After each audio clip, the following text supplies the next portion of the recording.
अब सरफेसी आपने डेफिनेटली सुना होगा कि सरफेसी एप्लीकेबल हो गया, इस लोन में सरफेसी लगेगा, ठीक है। तो उसी के बारे में हम इन डिटेल बात करने वाले हैं, SARFAESI securitisation and reconstruction of the financial assets. और साथ में इसमें इन्फोर्समेंट का प्रोविजन भी अवेलेबल है, so it's goes for like enforcement of the securities interest act 2002, 2002 में आया था ये।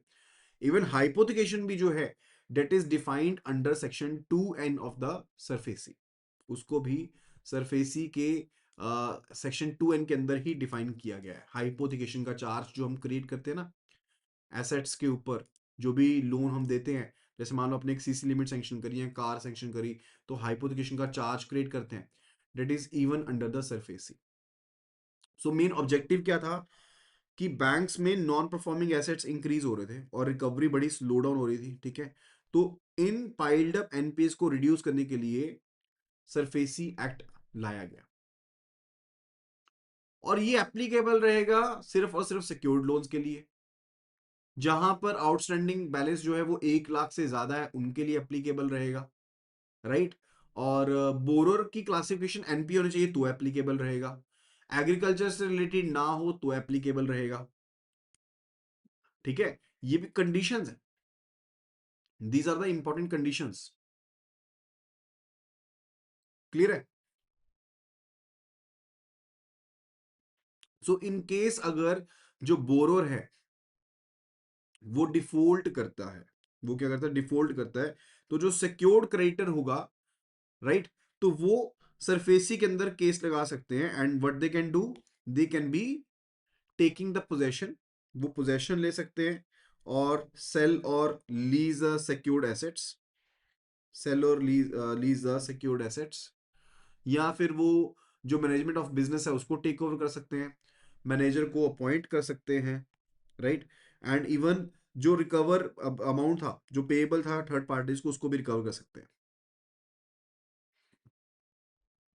जैसे मान लो बैंक ने एक लोन दिया ए पर्सन को एंड उसको सिक्योर करवाया through the creation of the mortgage charge. Mortgage charge को क्रिएट करते हुए उन्होंने लोन को क्या किया, सिक्योर कर लिया, राइट। लोन को सिक्योर कर दिया, यानी कि अब ये जो बैंक है dates a secured creditor, dates a secured creditor, and जो पर्सन ए है डेट्स अ सिक्योर्ड डेटर, ये सिक्योर्ड डेटर हो गया। अब अगर ये पर्सन ए डिफॉल्ट करता है, पेमेंट नहीं करता, तो बैंक के पास क्या है, चार्ज क्रेडिट है, तो बैंक की पोजीशन क्या, सिक्योर्ड क्रेडिटर की है। तो बैंक सरफेसी में केस लगाते हुए सरफेसी के तहत इस प्रॉपर्टी का पोजेशन ले सकता है, इस प्रॉपर्टी का जो कि ये घर था उसका पोजेशन ले सकता है। और अगर ये कंपनी है तो मैनेजमेंट को टेक ओवर कर सकता है। और लेट से पर्सन ए के पैसे पड़े थे, लेट से पर्सन बी के पास, तो पर्सन बी से रिकवरी भी कर सकता है। So those all provisions would be applicable, right, वो सभी प्रोविजंस एप्लीकेबल रहेंगे, अवेलेबल रहेंगे। And what about the consortium accounts. Consortium accounts क्या होते हैं, मैंने आपको पहले भी बताया था। डेट्स रिलेटेड, जैसे मान लो कि एक कॉर्पोरेट है XYZ एंड इन्होंने मिलकर के लोन दिया है ABC, बेसिकली बैंक्स ने मिलकर के लोन दिया है XYZ को और एक सिंगल एसेट के ऊपर चार्ज क्रिएट किया, ठीक है। एक पैरी पशु चार्ज क्रिएट किया है XYZ के एसेट के ऊपर, ठीक है। जितना जितना इन्होंने लोन दिया था उसके हिसाब से इन्होंने चार्ज क्रिएट कर लिया। अब एक कंसोर्शियम लेंडिंग के अरेंजमेंट में या फिर मल्टीपल बैंकिंग लेंडिंग के अरेंजमेंट में क्या रहेगा कि अगर 60% जो सिक्योर्ड क्रेडिटर्स हैं वो अग्री करते हैं कि रिकवरी एक्शन को इनिशिएट करना है, then they can do so, तब वो बाइंडिंग हो जाएगा बाकी सभी के ऊपर। So it's required 60% of the secured creditors initiate करेंगे अगर किसी चीज को, तो वो बाइंडिंग होगा बाकी के लेंडर्स के ऊपर, otherwise not, otherwise not, right.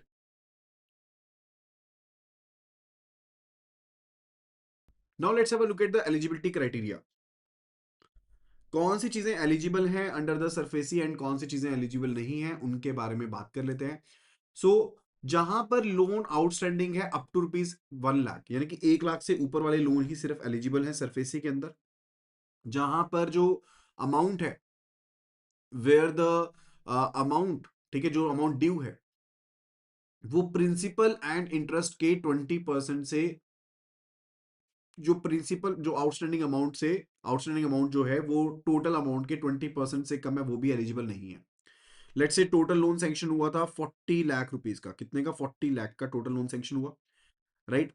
तो 20% अगर 40 लाख का काउंट करें तो कितना बनता है? 8 लाख रुपीज बनेगा। तो अगर आपका principal and interest total 8 lakh रुपए या उससे कम है तो डेट वॉन्ट बी एलिजिबल। ठीक है, अगर 8 लाख से कम है तो डेट वॉन्ट बी एलिजिबल, फिर एलिजिबल नहीं रहेगा। वो लोन्स जो कि सिक्योर्ड है by the way of pledge या फिर लियन के तहत या फिर by the security of deposits, यानी कि जिसमें एफडी दी गई है, लिक्विड जो डिपॉजिट है उसको एज सिक्योरिटी प्रोवाइड किया गया, those are also not eligible. जिन केसेस में जो लीगली डिबार्ड है, यानी कि जहां पर लिमिटेशन एक्सपायर हो चुकी है, वो भी एलिजिबल नहीं है, those are also not eligible. Even agricultural land भी एलिजिबल नहीं है। एंड जिन चार्जेस के केस में चार्ज को रजिस्टर नहीं किया गया विद द सरसई, सरसई के बारे में आगे हम पढ़ेंगे, जहां पर चार्ज को रजिस्टर नहीं किया गया सरसई में, even those are not eligible, वो भी लोन एलिजिबल नहीं होते हैं। सरफेसी के अंदर एलिजिबल नहीं, सरफेसी के अंदर आप नहीं कर पाएंगे, रिकवरी नहीं कर पाएंगे, that won't be eligible. Clear? Now let's have a look at the important points related to SARFAESI now. तो बैंक को, जैसे मैंने आपको एक केस समझाया, सिंपल सा सिनेरियो दिया कि यहां पर है bank A B C, right? और इन्होंने एक हाउसिंग लोन दिया है पर्सन ए को, और इनके घर के ऊपर जो चार्ज है वो क्रिएट कर दिया, कौन सा? इक्विटेबल मॉर्गेज का जो चार्ज था, इक्विटेबल मॉर्गेज का चार्ज क्रिएट कर दिया। अब लेट से पर्सन ए डिफॉल्ट कर रहा है, पेमेंट नहीं कर रहा, और इनका अकाउंट हो चुका है NPA, that was the first condition कि अकाउंट नॉन परफॉर्मिंग एसेट होना चाहिए। तो बैंक को एक डिमांड नोटिस देना पड़ेगा, the bank is to give a demand notice. Demand notice देना पड़ेगा कि आपका इतना अमाउंट आउटस्टैंडिंग है, जैसे मान लो 13 लाख रुपीज का अमाउंट आउटस्टैंडिंग है, तो एक डिमांड नोटिस दे दिया जाएगा 60 दिन का, 60 डेज का, कि 60 दिन के अंदर अंदर आप अपना जो पैसा है, ये अमाउंट ड्यू है, वो जमा करवाओ, that is to be deposited. उसके रिलेटेड एक डिमांड नोटिस दे दिया गया, राइट? अब जब वो डिमांड नोटिस दिया जाएगा, वो डिमांड नोटिस को हम क्या कहते हैं? वी से टू बी 13-2 नोटिस, उसको 13-2 का नोटिस कहते हैं। वेरी इंपॉर्टेंट, अगर आप बैंक में कार्यरत है तो ये इंपॉर्टेंस बहुत है इस वाली नोटिस की, 13-2 नोटिस। अगर ये नोटिस नहीं दिया तो सरफेसी एप्लीकेबल नहीं कर सकते, this is very much required, right? And moreover, अगर बोरर कोई रिप्रेजेंटेशन करता है, कोई ऑब्जेक्शन रेज करता है, तो it is to be replied within days, 15 days. अगर लेट से आपने डिमांड नोटिस दिया और बोरर ने कुछ अपना बताया कि मेरी कोई चीजें हैं, मैं कुछ बताना चाहता हूँ, ठीक है, कुछ रिप्रेजेंट करना चाहता है, उसके केस में क्या रहेगा? In that scenario, that is to be, आपको उसका रिप्लाई करना पड़ेगा कितने दिनों के अंदर अंदर? 15 दिनों के अंदर अंदर उसका रिप्लाई करना पड़ेगा। In 15 days you are to reply him back, right? Further borrower जो है इस पर्पस के लिए एप्लीकेशन भी दे सकते हैं टुवर्ड द डीआरटी। अब डीआरटी क्या होता है? That is debt recovery tribunal.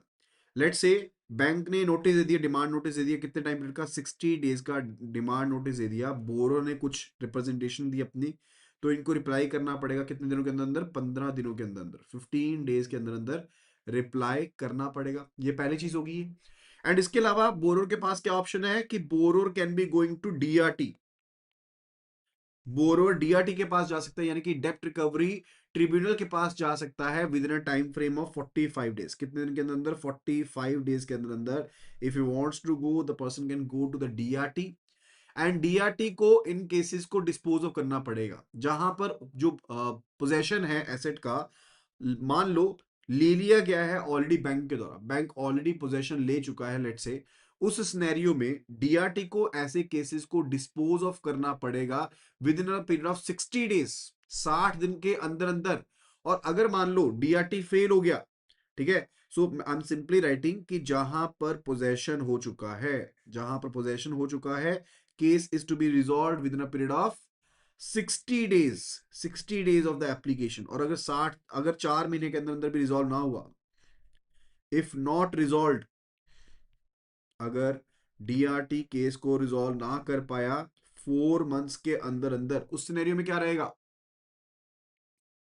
उस केस में जो बोरोर है that can be appealing to the DRAT, फिर बोरोर डीआरएटी डेप्ट रिकवरी एपीलेट ट्रिब्यूनल को, यानी कि डीआरटी से ऊपर जो एक अथॉरिटी है उनके पास अपील कर सकता है, उनके पास अपील कर सकता है, राइट।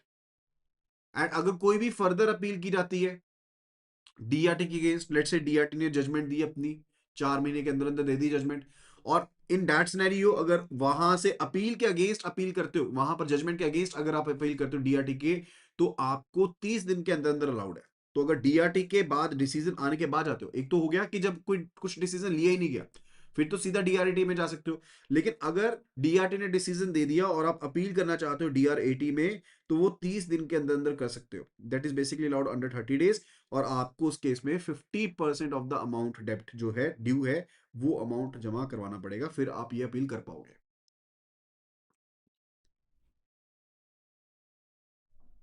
ये प्रोविजन यहां पर क्लियर होगी?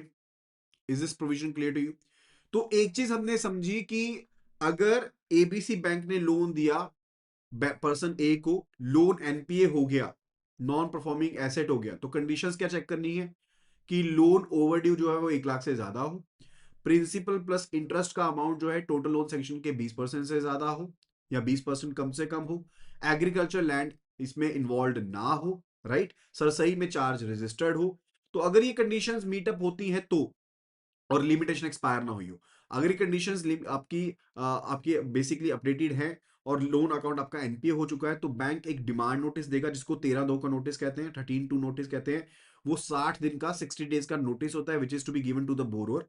बोरोर ने अगर रिप्रेजेंटेशन करनी है अपनी तो कर सकता है। उस केस में अगर बोरोर कुछ लिख करके देता है बैंक को, क्लासिफिकेशन करने के लिए देता है, तो उसके केस में बैंक को रिप्लाई करना पड़ेगा within a period of 15 days, 15 दिन के अंदर अंदर रिप्लाई करना पड़ेगा।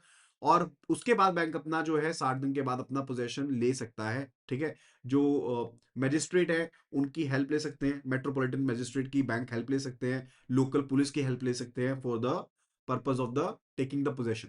आपने पोजेशन ले लिया एक बार प्रॉपर्टी का, उसके बाद मान लो कि बोरोर जो है उसके बारे में बोला गया, बोरोर अगर यहां पर कुछ रिप्लाई करना चाहता है, borrower basically wants to apply, कि भाई उसको लगता है कि नहीं ये गलत डिसीजन ले लिया इन्होंने, तो borrower can be going to DRT. Borrower किसके पास जा सकता है? डीआरटी, यानी कि डेब्ट रिकवरी ट्रिब्यूनल के पास जा सकता है।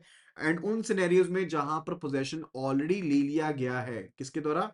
Already a possession has been taken by the lender, उस सिनेरियोज में डीआरटी को ऐसे केसेस को रिजॉल्व करना पड़ेगा within a period of 60 days, 60 दिन के अंदर अंदर रिजॉल्व करना पड़ेगा। और अगर 4 महीने के टाइम पीरियड में भी डीआरटी ऐसे केसेस को रिजॉल्व ना कर पाया, तो जो बोरोर है वो डायरेक्टली जा सकता है डीआरएटी के पास। एंड इन सिनेरियो अगर डीआरटी ने कोई जजमेंट अपनी दे दी है और बोरोर उस जजमेंट के अगेंस्ट अपील करना चाहता है, तो 30 दिन के अंदर अंदर from the date of judgment it is allowed. And साथ के साथ उस केस में 50% of the debt due amount भी बोरोर को जमा करवाना पड़ेगा अपील करने से पहले। क्लियर है? Please confirm, kindly do confirm at the earliest if these points are clear to you, right? So that's a basic thing about the surface। ये वाला पॉइंट हमारा यहां तक का टॉपिक हमारा कवर हो जाता है। यहां तक का टॉपिक मैंने आपको बताया, ये कवर हो गया कि 50% अमाउंट जमा कराना पड़ेगा। अगर लेकिन देखो, जहां पर केस सही है और जहां पर अपील सही लग रही है, वहां पर डीआरएटी अगर चाहे तो इस 50% अमाउंट को रिड्यूस कर सकती है 25% तक, कि 25% अमाउंट जमा करवा के अपील कर लो। Then after that it's about the sale of assets. जब बैंक ने पोजेशन ले लिया, नेक्स्ट स्टेप क्या होगा कि आपने सेल करना है, ठीक है। तो लेकिन सीधा सेल नहीं कर सकते, आपको पब्लिसाइज करना पड़ेगा 2 न्यूज़पेपर में, एक वर्नाक्युलर लैंग्वेज में, रीजनल लैंग्वेज में, और एक नेशनल न्यूज़पेपर में आपको बताना पड़ेगा, और ये 2 बार करना पड़ता है। यानी कि एक बार तो जब आपने पोजेशन ले लिया तो उसके बाद विद इन 7 डेज आपको पब्लिसाइज करना पड़ेगा, पब्लिकेशन देनी पड़ेगी न्यूज़पेपर में। और दूसरी बार जब आपने सेल करना है, बेचने से पहले 30 दिन का नोटिस होता है, वो भी आपको एक वर्नाक्युलर लैंग्वेज में, लोकल लैंग्वेज में, रीजनल न्यूज़पेपर जो है उस पर आप उसमें, और सेकेंडली जो नेशनल न्यूज़पेपर है उसमें आपको बताना पड़ेगा। आपको बेसिकली न्यूज़पेपर में पब्लिकेशन देनी पड़ेगी, राइट। एंड डिस्ट्रिक्ट मजिस्ट्रेट जो है वो सूटेबल ऑर्डर देंगे, क्योंकि बैंक वाले खुद तो जाके पोजेशन नहीं ले सकते हैं, तो डिस्ट्रिक्ट मजिस्ट्रेट जो होंगे वो सूटेबल ऑर्डर देंगे कि असिस्टेंस दी जाए so as to take the possession. And ये विद इन 30 days आपको मिल जाएगा, उसके बाद पोजेशन मिल जाएगा। एंड इस जो पोजेशन का डिले है फर्दर 30 दिन तक हो सकता है, लेकिन राइटिंग में रीजन देना पड़ेगा कि क्या रीजन था जिसकी वजह से डिले हुआ है, जिसकी वजह से डिले हुआ है। और बैंक जो है, मैंने जैसे आपको बताया कि 30 दिन का नोटिस देगा bank. 30 days notice is to be given. 30 days notice is to be given by the bank, कि 30 दिन का आप नोटिस देंगे एंड आप उसमें बेसिकली पब्लिसाइज भी कराएंगे, और 30 दिन का नोटिस बोरर को भी देते हैं आप। एंड प्रॉपर वैल्यूएशन करनी है, जो भी अपने एसेट सेल करने ना, उनकी प्रॉपर वैल्यूएशन करनी पड़ेगी सेल से पहले। राइट, सेल से पहले प्रॉपर वैल्यूएशन करनी पड़ेगी। एंड रिजर्व प्राइस निकाल लोगे। रिजर्व प्राइस क्या कहते हैं? मिनिमम प्राइस, जिससे नीचे आप सेल नहीं कर सकते, जिसके नीचे आप बेच नहीं पाओगे पर्टिकुलर एसेट को। That is to be done, taken care of. And आप बेसिकली क्या करोगे? जैसे मान लो बीडिंग करवाई आपने, ऑक्शन करवाई, अब ऑक्शन के टाइम पर क्या हुआ?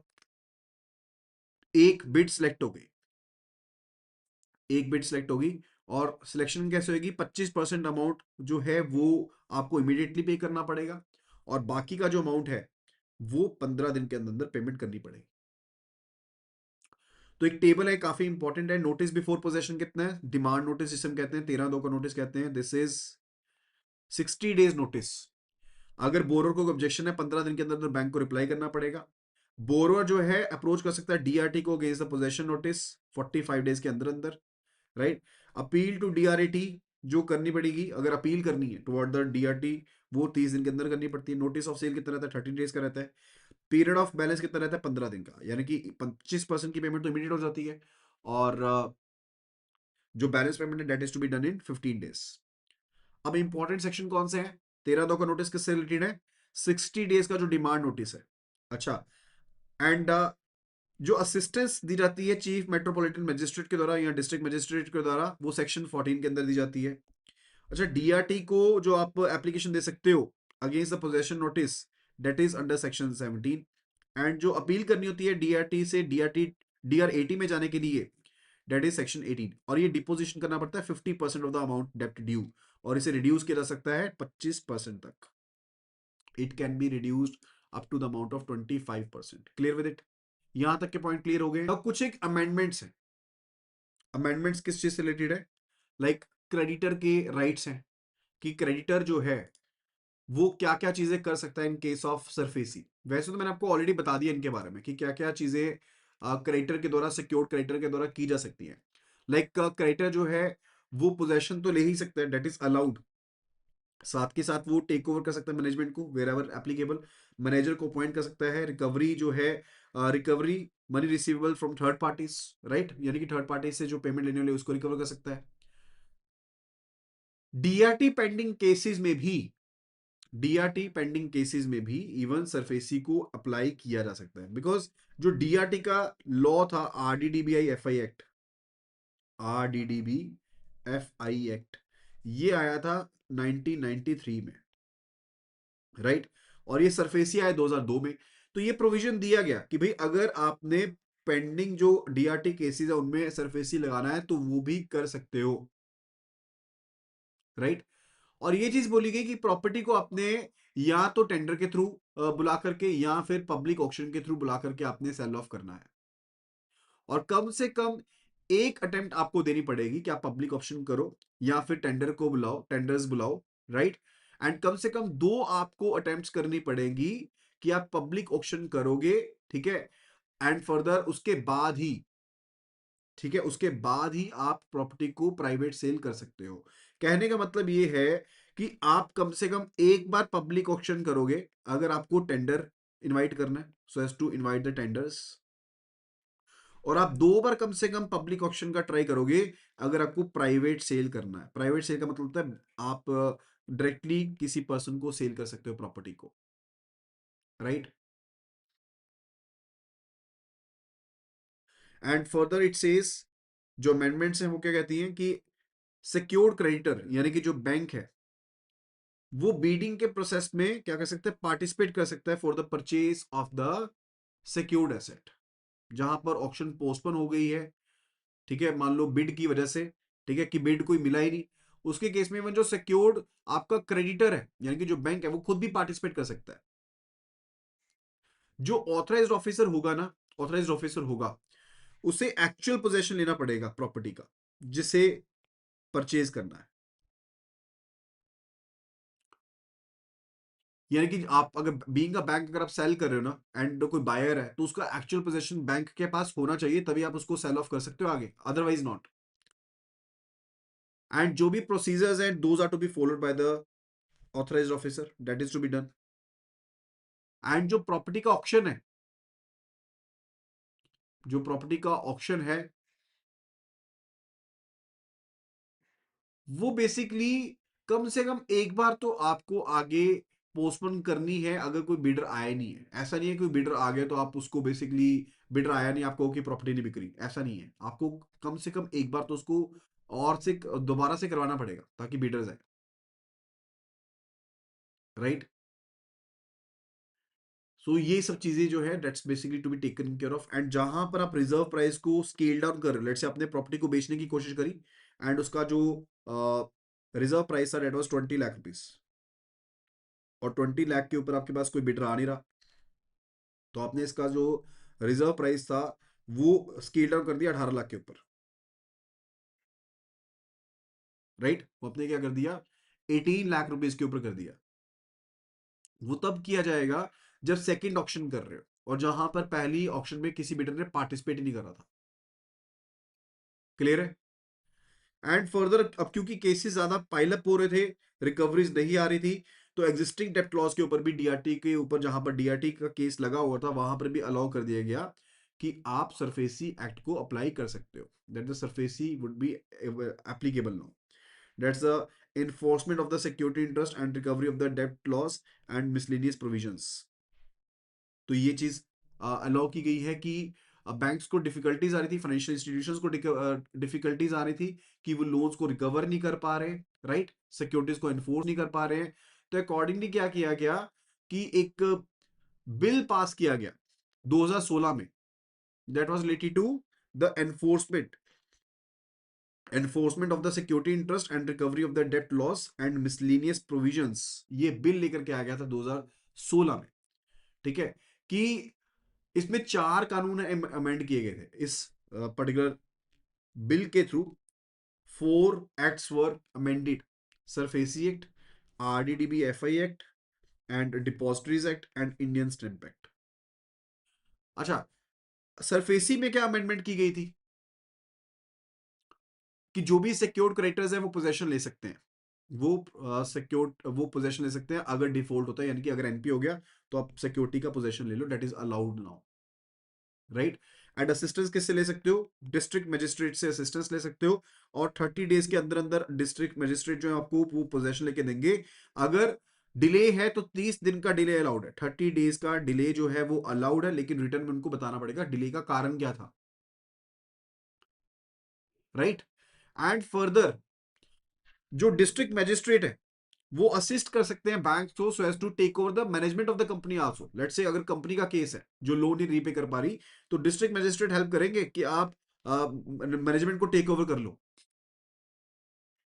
एंड इसी एक्ट के थ्रू एक सेंट्रल रजिस्ट्री को क्रिएट किया गया जहां पर जो भी आपके चार्जेस है उनको रजिस्टर किया जाएगा, सो दैट जो भी ट्रांजेक्शन है सिक्योरिटाइजेशन से रिलेटेड, एनफोर्समेंट से रिलेटेड, राइट, उन सभी को रजिस्टर किया जाए।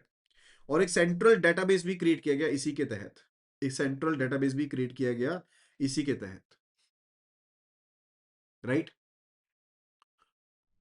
एंड फर्दर आरबीआई को एम्पावर किया कि अगर आपने एसेट रिकंस्ट्रक्शन कंपनी की जो भी डॉक्यूमेंटेशन है अगर आपने उसको गो थ्रू करना है तो आप उसको भी चेकआउट कर सकते हो। आप एआरसी से रिलेटेड जो ट्रांजेक्शन है उनको चेक कर सकते हो, उनकी स्टेटमेंट्स को चेक कर सकते हो। एंड फर्दर आरबीआई को एम्पावर किया गया कि अगर आपने क्रेडिट ऑडिट करना है, इंस्पेक्शन करना है कंपनीज का और पैनलाइज करना है कंपनीज को, राइट, कि वो जो भी डायरेक्शंस दी गई थी उनके साथ कंप्लाई कर रहे हैं कि नहीं कर रहे, वो भी आरबीआई को अब अलाउ किया गया है।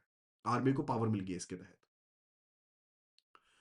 Then it's related to amendments to the RDDBFI Act, यानी कि DRT के रिलेटेड क्या अमेंडमेंट्स की गई हैं अब related to DRT, what were the different amendments? तो अब ये रूल्स यूनिफॉर्मली एप्लीकेबल रहेंगे in the DRT and DRAT also. पहली चीज तो ये बोल दी गई कि एडजुडिकेशन जो चल रही है रिकवरी एप्लीकेशन को लेकर के, यानी कि साइड बाय साइड आप डीआरटी डीआरएटी में केस लगा दो, सरफेसी कर लो, अलाउड है, that's not allowed, right. And electronic filing हो सकती है डीआरटी के केस में, डीआरएटी के केस में, that's also allowed, electronic filing is allowed. Further अब ये अमेंडमेंट बिल जो है वो कहता है कि